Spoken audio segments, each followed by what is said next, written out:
It's Ashley here, live from the back of the car. It's quiet, there are no children, and I can finally talk to you about the latest game from Variable Outcomes, Tennessee James. So hopefully this isn't too weird for us or the neighbors. But we can go through this game and hopefully answer some questions and get you interested before this Kickstarter runs out. So let's dive right in. So here's a bit of background on my experience with Tennessee James. I wouldn't say I've been actively involved in the design of it, but I have been consulted throughout various drafts and some of the components in Tennessee James. So while I'm still familiarizing myself with all the different things that this game can do now, there are some bits that are quite meaningful to me, just because I've seen the evolution and progress from how it started. All right, yes, I moved to the front seat because the back was definitely not built for someone my size. So I'll talk to you from here and then we'll hop in the back and play the game. So one of the things you will note about Tennessee James is the number of players that you can play with. They have noted 2 to 4. Since this has been COVID times, I've predominantly played this game 2 players because that's how many people we could have in our house. And it works fine, 2 players, but I do have to say that 3 to 4 players is where it's at. And I say that because one of the best parts about this game is that interaction.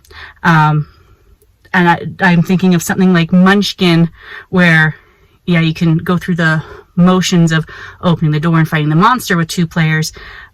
But the play is really in that screw your neighbor aspect, and it really helps to have more than one target to diversify the experience and give you some options. And you don't always know where that curse card is going to be coming from and who's going to play it on you.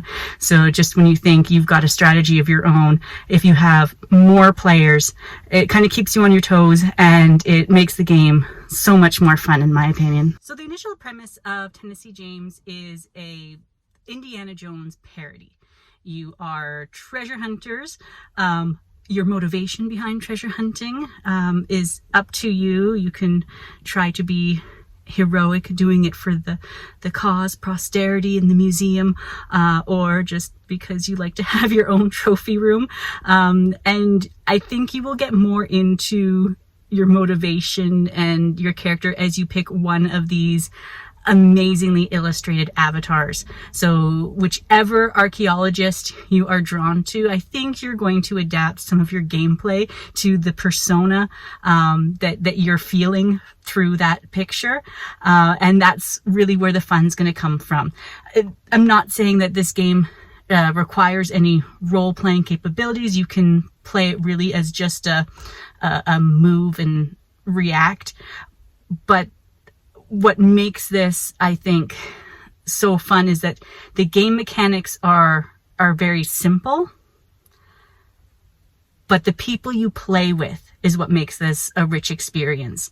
And because the combinations that can come out in this game when you're playing cards sometimes defy laws of physics or any type of rationality.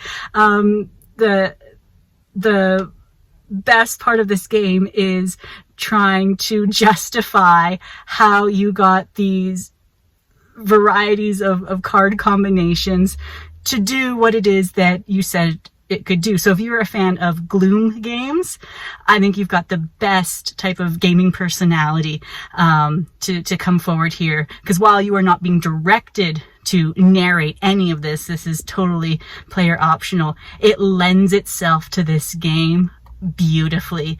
And I don't think I would have fun playing it with people who were very serious, quite methodical thinkers who just plan in their head and don't say anything.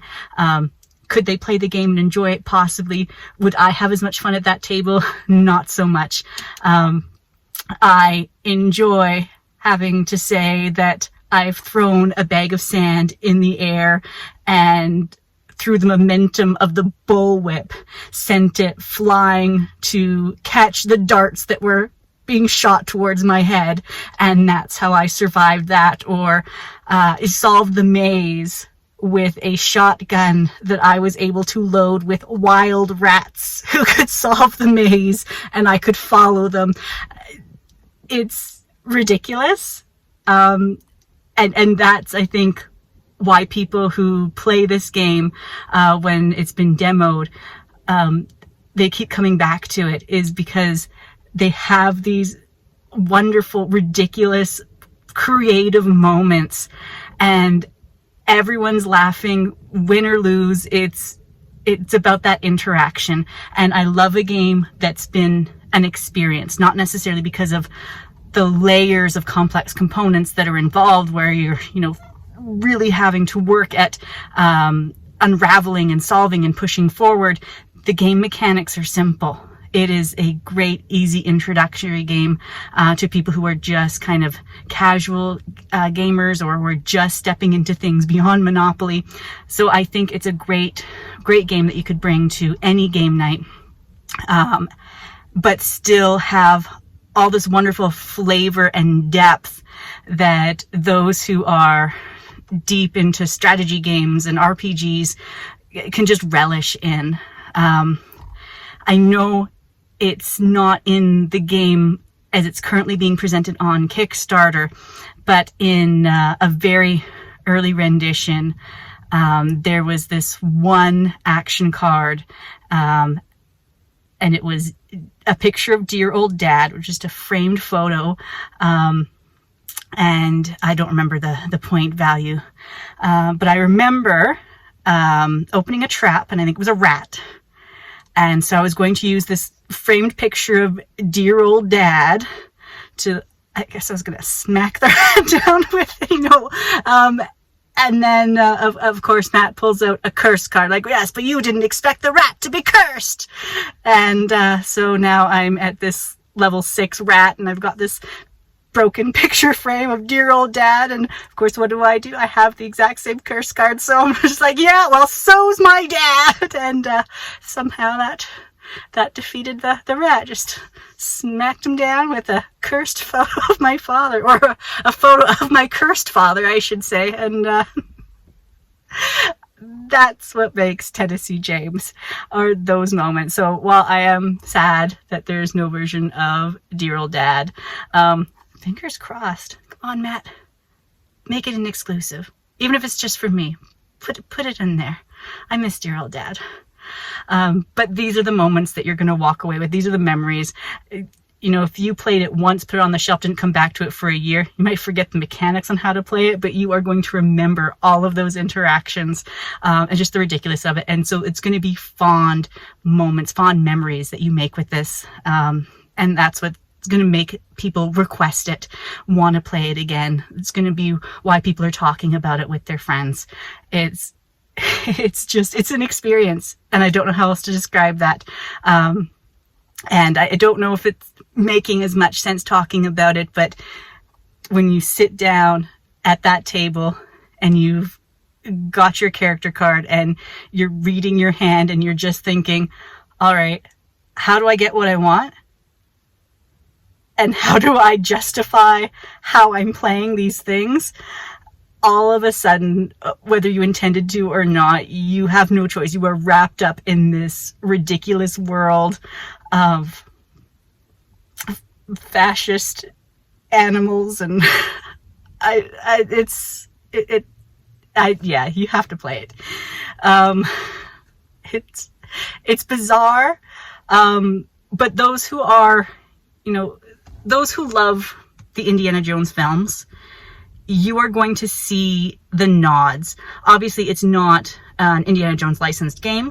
It's all parody, and it's the flavorings thereof of any adventure game, really. It's not just on those films. There's even like a Mummy Temple version, or Mummy Pyramid, I guess I should say, of that. So it's not walking through those films, but you will see some of those familiar notes, if you love that franchise or just even love that world. So I think that there's some strong heart that's not just silly. And I know when we were in very early design stages, I of course was pushing for a lot more parity. The very first game that I was presented when it just first hit a paper model was very, very different from what we play now. It was very complex, very serious. There were many different tiers of how you played, and there was so much involved with these team members and how they controlled your mechanics and what you did with them. And it just got so overwhelming that I was like, oh, time out. Like, I know you want this to be as close to, that archaeological discovery moment in the opening sequence of the first film, right? Where he's losing team members along the way and then he's betrayed. But we have to be able to do more with that, and especially if you want to do something that's a parody. The words that came from my mouth were, I want to be able to play this drunk, which is something to be said for someone who doesn't drink at all. But I wanted to have a parody where I could have that moment of escapism, right? Step out from the heaviness, especially coming from this COVID world. We're all overwhelmed. And we just want to have those fun experiences with our family. I don't want to have to plan 7 steps ahead and try to figure out all these different dynamics. I just want to play. And as soon as the words "play it drunk" were spoken, we got this rich, ridiculous experience that I'm so grateful for. There's a time and a place to play something that's complex. But if I'm a fan of Indiana Jones, it's all about the tongue-in-cheek. And now we have that tongue-in-cheek experience. All right, I've been talking a very long time. Let's play some games. So you see, I have one of the boards set up. This is one of what I believe to be 4 possible boards. 2 back-to-back different boards. So you can see here those faint white lines, and those will determine the spaces. So we will put trap tiles down, and those will, not look like much. It'll kind of look like flooring on the one side. I'll grab some here so you can see kind of the detail here. It's kind of cool. I think about like the Indiana Jones ride in Disneyland where they engraved the ground, and I don't know if it's still that way, but I remember when I was younger they'd say like, oh, don't step on the evil eye. So you're like watching the details on the ground, making sure you don't step on the wrong tile. So the tiles will be like this. They'll look the same. Obviously these cuts are not what the manufacturer will do. These ones are home printed. But on the other side, so I've got some bugs there. Oh, there's that rat I was mentioning that I squashed with dear old dad. I've got a bottomless pit. That's this one. I have no, oh, that's the exit. That's an exit. I was going to say, I don't know what that is, but that's an extra way out. No, it's not. What is that? I don't know. I'm going to ask Matthew. Anyway, so you've got some things like that, and then you've got these treasure tiles right here. So these are essentially what you're looking for. And an earlier prototype, the original rules of the game were that you would win purely based on earning these treasures. What we found through a few play testings though, was that really quickly could lead to unbalanced gameplay. Like in some cases it was fine because they're randomly placed along this board and you don't know what's where, so sometimes it's an even distribution. But we did find occasionally, look at this one. You see how it kind of spirals over here? So if we all enter this temple from the same spot, what can end up happening? I've actually covered the entryway here. So if we all came in this way, depending on which direction you went, determines what kind of tiles you end up finding. Because remember, these are all face down, so I'm intentionally going to put those two over there for these purposes. Here we go. So if I'm first player and I start heading this way, well, I'm encountering trap, trap, trap. Player behind me goes the other way. Oh, look, treasure, treasure. So they can just end up scooping up these treasures, defeating nothing, while I'm probably still trapped somewhere near the entranceway, fighting my way through. And so that made it very disjointed. What we realized, however, because, again, talking back to the flavor of the game, that's what makes the rich gameplay. So all of a sudden, while people are playing cards, making, say, this bottomless pit, valued 8 here, harder for me, the sweet victory of being able to pick that up. Now all of a sudden, I've defeated this. Player 2 collected that 5 and that 3 victory point treasures. Well, now I have just as much victory points at the end. I know there's been some commentary, well, is that fair or not? I've played through enough times where I feel that this is the best way to balance it. Because it eliminates that sense of defeat. If you're watching someone scoop up the treasures and you're stuck in a corner, all of a sudden you lose that will and momentum to play. Now, it's not a long game, but it can definitely feel long if you feel like you're stuck. Whereas if you've just, beat all the odds and finished something that was really, really hard, you feel victorious. And there's something to be recognized for that. One of the last times I played 3 players, we were all attacking Matt, because that's what you do. Why wouldn't you try to take out the designer of the game?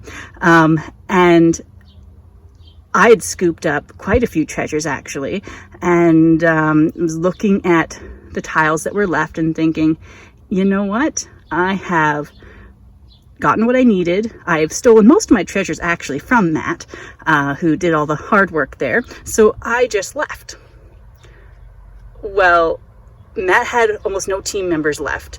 No, like 2 actions left for him to use to do anything. So that was a long pursuit for him. And our third player, he was counting all the tiles that were left. He said he wasn't going to leave until he'd found them all. So he did that. And just the sheer number of things, the traps that he was able to collect from that, eventually he killed Matt entirely just by making the traps so hard that he couldn't do it. But victory point wise at the end, it was close because I did have a fair number, but just because he was able to grab that many more, he ended up winning, and no regrets about that, rightfully so. He stuck it out to the end, so it was a well-sought victory. Another thing that I know some people are concerned about with that potential for player elimination, just to be clear, it doesn't always happen. There isn't always a player eliminated. But when it does happen, it's usually far enough into the game, at least from my experience playing it, that you don't feel like you're waiting. I have played games where we've had, not of this, but just in general, player elimination games, where we've knocked a player out in like the first 10 minutes and they're over there on their phone on the couch waiting for the rest of us to catch up. That is not what is going to happen here. When you end up playing like one of the speedier ways of doing it, you can easily wrap this game up in 10 minutes. I think 20 to a half hour is pretty much what we've been at. The box says 30 to 45 minutes, and I'd say that is totally possible if you are accounting for setup and maybe refreshing yourself on the rules. Then I think you could easily get to a 45-minute game. But if you're just counting everything being started, ready to go, I think on average we are far closer to 20 to 30 minutes in the times that I've played. Now, I've not played all the different maps yet, and I know the last few demos, people have been doing a lot with the rubble tiles. I have actually never played that version with the rubble tiles. So that's something I will have to post about in future. I have no experience with it. So that's supposed to keep the game even shorter. So for example, if you are worried about, well, I don't want it to linger on, if someone in my party ends up being eliminated first, well, you can add the rebel tile maybe to be activated upon the first person eliminated, or the first person who leaves the temple, right? Someone grabs 6 tiles and they're like, that's it, I'm good, I'm out. Maybe you could start the countdown that way. One thing I do know about Tennessee James is it is designed for you to play this game your way. Like, there are so many different ways to scale up or scale down or make it more complicated or simplify it, which is one of the trademarks of variable outcomes. They always want you to be able to customize it, so that you're not necessarily dependent upon making your own house rules. There's just options, so it can fit any group of gamers, and so I really admire them for that. Here are the different archaeologists that you can play as when you're playing Tennessee James. Obviously, it's named after the most Harrison Ford-ish Indiana Jones portrayal type 1 with the hat. But the idea is you can play with any of these. The avatar you're choosing does not change your gameplay. So pick the one that represents the type of player you want to be, the type of experience you want to have. I mentioned before about wanting to up the parity level, and I take particular pride in this New Hampshire Thompson. I chose that name, thank you very much, because the original version, the player names were kept safe, very, very safe. So things like Georgia, Virginia were being used, not West Virginia here, but I did make a comment on that one, being like, no, if you're gonna do a parody, I want to see some New Hampshire Thompson.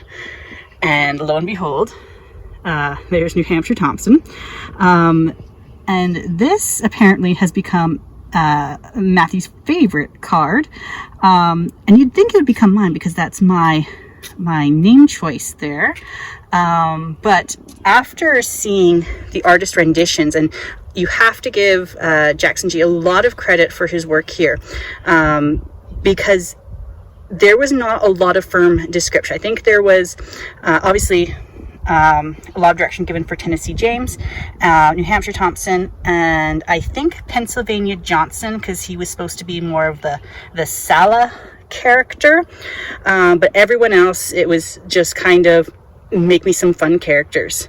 And have you seen this guy? He's awesome. Look at him. I mean, I don't know how much of an archaeologist he is, but I that's the one I play with. He's fun. Also really like this guy up here. Yeah, there's just a lot of really great characters. So whether you shuffle them up and choose at random, or you find the one that speaks to you, this is another great thing to come into play with. You can see they all have slightly different tools on hand as well, and sometimes that can leak into your narratives on what you actually like. This guy over here with the dynamite. There's a lot of fun things you can draw out of this imagery here. Oh, I just realized, because I didn't really pay attention when I laid them down, some of them are 1, some of them are 2. These are double-sided. So these are not special abilities by any means. So these just say how many actions you start with. If you wanted a more difficult game, you could make it 1 action, so that if you do lose all your team members, like, you're really, really limited. I have never, ever played with that ability. As far as I'm aware, there isn't a way in the game to like be penalized or cursed so badly that you go down to only a single action. You should always have 2, so that's enough to gain a card or move, or I should say gain a card and move. So yeah, don't be alarmed if some of these are just facing the other way. I did not intentionally lay them down in any particular order. There, I think I've got them all the same now. All right, since we talked about actions, maybe let's walk through this. So I've got the game set up here for 3 players. Oh, got to turn that one over, hide that somewhere, and shuffle, there we go. Okay. So I've got the game set up for 3 players. So I picked my favorite guy there, Texas Moore, my second favorite guy there, Rhode Island, and I've never actually had anyone play Missouri Williams in any of the editions I've done. So I thought I'd bring her out. She can get some screen time. Maybe someone else will want to choose her first with all this exposure. She's looking lovely today. Anyway, I've got the tiles laid out here. Now, there are more tiles, I believe, than there are spaces on the maps. And I believe all the maps have the same number of spaces. So the idea is that you're going to grab all 5 treasure cards or tiles first. And then make sure that those are in the set that you need. And then grab the others at random. I'm sure it's in the rule book of how many that actually is. I just kept laying them down till they were there. But there will be a baggie, I believe, maybe. I have a baggie to make sure you randomize it.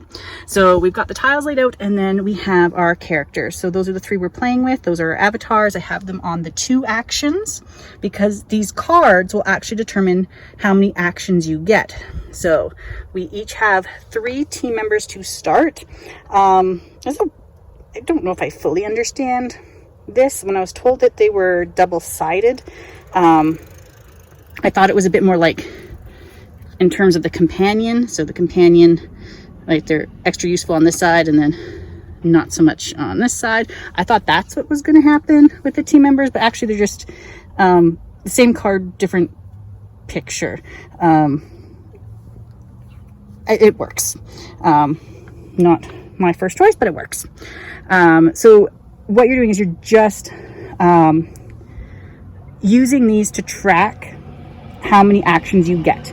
And your actions, wait for that card to go by. Your actions are drawing cards, which will give you your ability to either fight for yourself, gain another companion. So you'll see some cards are modifiers here. Won't worry about that one just yet. And then these action cards. So these are these cards here, like that lucky hat, that bullwhip. Here, oh, that bag of sand. I think I mentioned that bag of sand. Okay, so these are the ones that will allow you to basically start something. So starting a fight with another player or starting to defeat these traps. So those are the cards you need. Once you've initiated something like that bag of sand, now you can play your modifiers on it. And that's where it's going to get fun. Car. All right.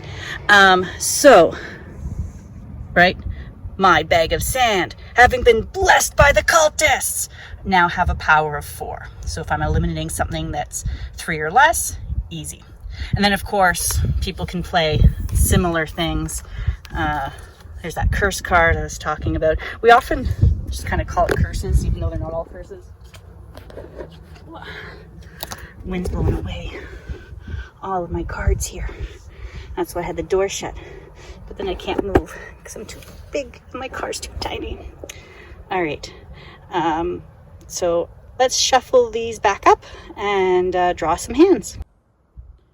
So let's take a look at some of these initial hands right here. So looking at Missouri Williams, this is a strong hand to start stuff, but it's not a strong hand if people start playing things against you. And she's got the 1 curse card here, but other than that, she's not going to be able to keep modifying her actions. So it might be in her interest to grab some cards. And considering that we're just in the early stages, she only needs to reserve 1 space for movement. So she has 2 actions as her base character, 3, 4, 5. So if I were Missouri Williams, what I would do is grab 4 new cards as those actions. I'm just gonna grab something here. Oh, here, I'll grab one of these. All right, so I could say 1, 2, 3. I'm just gonna cover it over here to mark my 4 new cards. Oh, another lucky hat. Oh, she's just packing. Okay, we've got some modifiers. That's 1, 2, 3, and 4. Okay, that's helpful. That's helpful. So if anyone wants to play some cards against her, at least she's got some options. She can use these on her side just as well as sabotaging for someone else, which means the curse could be working for her. The native tribes could be working for her. The fascist soldiers, for some reason, could be working for her. Why not? It's a crazy game. All right, so with her last remaining action, Missouri Williams moved forward, revealed the first tile, and she's got some darts, poisoned darts, flying towards her. So now she's looking at the number on these action cards, so she can overkill it with all these hats she has, but she's good to just meet it. So if she plays that bullwhip, she's set. Now what she has to worry about, these two play something against her. Coming over here, Texas is very well armed with some trouble-making modifiers. So I'm thinking he could give her a run for his money, for her money, I guess. Let's see. So we've got a 3, we've got a 2. She's only just on it. So let's say that she has underestimated the fine craftsmanship the native tribes put into those poison darts, defending their sacred temple. Well, of course, we know that she's better armed, so I imagine she would pull out something quite similar. Little did those darts know that her bullwhip was also finely crafted by the native tribes people, and therefore can defeat those poisonous darts. As long as nothing else happens, those cards can be discarded, and she can keep those 3 for her victory points. She's now used all of her actions, and the next player can go. Now the next player has to strategize, so if Texas Moore is next, he will probably need to save at least 2 actions to move forward. He'll need 1 to get past Missouri, and 2 to get further into the temple, which means next player is also going to be banking on, okay, well, how many more actions am I going to need? And that, of course, is also going to depend on whether or not this trap is still here when it's time for their turn. So we know, okay, we'll spend the 3 remaining actions with getting more cards. So I've got 1, 2, 3. Oh, he needs some more action cards. He has a lot of modifiers, but let's see if this works out. Okay, and then 4, 5 for his actions. Oh, and he's fallen down a bottomless pit right at the entry point there. All right, let's see what he's got. We have a lucky hat for 5. Okay, let's see. But it is a fascist hat, so it's probably got a little point on it somewhere. And that gets us to 9. So the fascist pointy hat he can use as a brace as soon as he realizes he's fallen down that hole. So he's jabbed that into the side of the cave, or the big gaping hole there, and can use that to hoist himself up. Unless, of course, someone else wants to add something to it. So we could have Rhode Island Lewis saying, oh, but you see, that bottomless pit is cursed. And so it rejects any penetration from the pointy fascist hat. So what are we at now? The points from the bottomless pit are 8 plus 5. We have 13 points here, and we only have 9. So let's see, Texas. Is there something else you can do? I'm sure there is. All right. So let's have the cultist crocodile, which is embedded at the bottom of the hat, just for those special occasions such as this. As the wall tried to reject it, the crocodile bared its teeth into the side of the wall, still allowing it to be a placeholder to allow Texas to triumphantly, of course, shoot his way into glory back on top. Those cards we can discard, and that is 8 victory points for our hero. Right, oh, I shouldn't cover his face. Right there. Next, Rhode Island Lewis. So he's going to reserve 3 of his actions so that he can get in. It doesn't matter which direction he picks, whatever he chooses, it's going to take him at least 3 actions to get there, which leaves him with only 2 actions left to gain some cards. So he spent one trying to screw over our friend Texas there. So it's in his best interest to grab a couple cards first, perhaps. Oh, he found himself a revolver. Oh, I'm going to redraw this one. Let's not talk about that one yet. I'll put that one on the side. And the bullwhip. I'll show you that other card later. All right, so we've got 3 over here. 1, 2, which direction? Let's try this one. And he found a rat, but it's just a 1. So that's not bad. All right, so he can use actually his newly found a bullwhip and just slap that rat a little bit, scare it off. So let's see. Missouri, you're rolling in cards, but not a lot of modifiers, and I think you would know that. And Texas, you don't have a lot left. So let's say we're gonna let Rhode Island Lewis let that one slide. He's just gonna use that bullwhip, defeat that 1-point rat. And now everyone's had a turn. It will continue like that, unless, of course, someone faces something that they cannot defeat. So if we are unable to defeat a trap, these lovely team members will start to die off. And you can see, because they have actions attached to them, you are now going to be given fewer and fewer actions to be able to use. Luckily, there will be ways to gain companions, which you can see are also 1 action.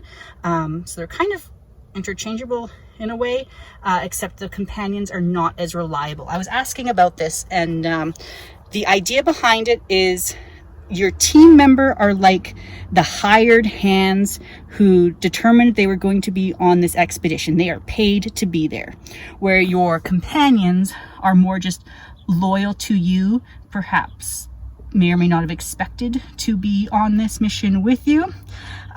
So while your team members disappear, you can't really rehire them on the spot, but your companions, you can encounter along the way for whatever reason that is. That's the best of my understanding of why it's set up that way. So yes, as you fail to defeat traps, you can start to lose players. And then, of course, if you have none and you are left with just yourself and you still cannot defeat anything, well, then that's game over for you. But as you can see, there's a lot of different ways to modify. The real way someone is going to die in this game is because you have it out for them. That is what's going to do it. So if someone's got a bone to pick with you, they're gonna take it out with all of these modifier cards to make sure that you do not win. And that can be a sweet, victorious glory moment too. I think Matt posted the picture where we placed the pierced skull over his character because he got brutalized. We were not letting him live. It's a fun game. Great for that screw your neighbor. Oh, we didn't get to what can happen if we're in a fight. All right, so let's say Missouri Williams is coming in and she wants a treasure that Rhode Island Lewis has in his possession. So she's going to use her actions to move to him. She can either throw the first punch. She can be like, slap you with a bag of sand. That happens a lot. That's at least my favorite way to introduce myself to someone. Slap them with a bag of sand. Or maybe she's not interested in fighting. She just wants to get past him, move to the next one down. But Rhode Island Lewis is like, I don't think so. And throws a threatening bullwhip in her general direction. Now the fight is on, and she can throw the cursed bag of sand at him. So this can go back and forth, adding modifiers until you have a victor. So whoever wins can take a treasure. It's only a treasure, so you cannot remove someone's victory over a trap. So it's not like we can steal this 8-point bottomless pit. He survived it, he earns it. It's only the treasures that can switch hands. So that can be fun sometimes, especially if someone's on a good streak of just moving and rolling through treasures. You just kind of follow them around with bags of sand. And yeah, it's a fun game.